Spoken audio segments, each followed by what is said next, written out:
Hey folks, welcome to the podcast. I hope you're doing well. ये episode में मैं समझाऊंगा कि ये जो पिटिशन पास हुआ है व्हाट इट इज़ अबाउट, क्या चेंजेस आ सकते हैं. ऑल्सो 6 जुलाई 2026 को ब्रिक्स की एंटी ड्रग ट्रैफिकिंग की मीटिंग हुई थी. ये गुवाहाटी में हुआ था और ये कैसे रिलेट करता है टू द अपकमिंग पिटिशन. पिछले वीडियो में हमने देखा था कि एनडीपीएस एक्ट कैसे बनाया था, कैनबिस कैसे इंक्लूड किया था एनडीपीएस एक्ट में. लेकिन आज हम एक मैसिव टर्निंग पॉइंट की बात करेंगे जो इसी महीने जुलाई 2026 में होने वाला है. सबसे पहले ब्रिक्स क्या है.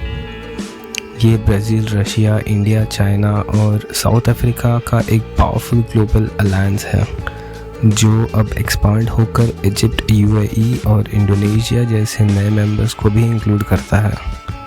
ये ग्रुप दुनिया की लगभग आधी पॉपुलेशन और कमांड रिप्रेजेंट करती है. गुवाहाटी में हुई 2026 ब्रिक्स एंटी ड्रग मीटिंग में main focus sophisticated trafficking networks पर था, जैसे डार्क नेट और मैरीन ट्रांड राउट्स. लेकिन यहाँ एक बड़ा शिफ्ट देखा. इंडिया ने ट्रैफिकर्स के लिए ज़ीरो टॉलरेंस तो रखा ही, पर अरेक्स और कंज्यूमर्स के लिए सिंपैथेटिक अप्रोच और रिहैबिलिटेशन की बात की. अब बात करते हैं कैनबिस की. इसे हमारे एंशिएंट टेक्स्ट में विजया कहा गया है और अथर्ववेदा में इसे 5 सबसे सेक्रेड प्लांट्स में गिना गया है. शॉर्ट में समझाए तो हमारा लॉ भांग लीव्स को अलाउ करता है, लेकिन गांजा फ्लावर और चरस रेजिन को क्रिमिनलाइज करता है. इसी लॉजिक को चैलेंज करने के लिए ग्रेट लीगलाइजेशन मूवमेंट ने पिटीशन फाइल की थी. उनका कहना है कि ये बैन आर्बिट्रेरी और अनसाइंटिफिक है. 23 जुलाई 2026 को दिल्ली हाई कोर्ट ने एक लैंडमार्क रूलिंग दी जिसमें यूनियन गवर्नमेंट को ऑर्डर मिला था कि वो इस लॉ का एक कम्प्रहेंसिव रिव्यू करे. इससे क्या चेंज आएगा.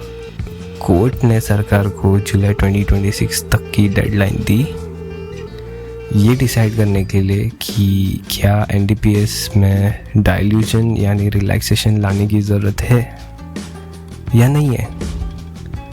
पहली बार एनसीबी डायरेक्टर को नोडल ऑफिसर बनाकर ऑन्कोलॉजिस्ट, रिसर्चर्स और साइंटिफिक स्टेक होल्डर्स से कंसल्टेशन करने को कहा गया है. तो ये ब्रिक्स मीटिंग और पिटीशन एक साथ कैसे काम कर रहा है. जहां ब्रिक्स इंटरनेशनल लेवल पर ट्रैफिकिंग और सिंथेटिक ड्रग्स से फाइनेंशियल इकोसिस्टम को ख़त्म कर रहा है, वहीं पे ये पिटीशन डोमेस्टिक लेवल पर नेचुरल कैनबिस के मेडिकल और इंडस्ट्रियल रास्ते खोल रहा है. ये पूरा सिस्टम एक ब्रोकन लॉ यानी एक टूटे हुए कानून पर टिका है, ऐसे मुझे लगता है. हाई कोर्ट का काम अभी लीगलाइजेशन नहीं बल्कि सिर्फ डैमेज कंट्रोल है. लोगों को सिर्फ एक टेक्निकलिटी की वजह से 10-20 साल की जेल हो सकती है. पुलिस पत्तियाँ और कचरे को मिलाकर वेट बढ़ा देती है ताकि यूज़ कमर्शियल क्वांटिटी दिखा सके. कोर्ट्स यहाँ एक सेफ्टी वॉल्व की तरह काम कर रहा है ताकि निर्दोष लोग ना फंसे. सरकार ने एक कॉर्पोरेट शिफ्ट लाया है. बड़ी कंपनीज को परमिशन है पर आम आदमी को नहीं.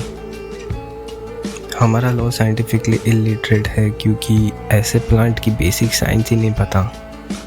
ये सरकार का हिपोक्रेसी या दोगलापन है कि वही केमिकल्स बॉटल में लीगल है पर प्लांट में नहीं. होप की बात करें तो मेडिकल यूजर्स के लिए ये बहुत बड़ा स्टेप है क्योंकि अब साइंस को लॉ से ऊपर रखा जा रहा है. रिक्रिएशनल यूजर्स के लिए तुरंत लीगलाइजेशन तो नहीं है, लेकिन डीक्रिमिनलाइजेशन की चर्चा अब ऑफिशियली टेबल पर आ चुकी है. अगर आपको रिसर्च बेस्ड अपडेट्स पसंद आए तो चैनल को सब्सक्राइब करें और क्या आपको लगता है इंडिया अपने सेक्रेड प्लांट को रिक्लेम कर पाएगा? Drop a comment down below. I'll see you next time.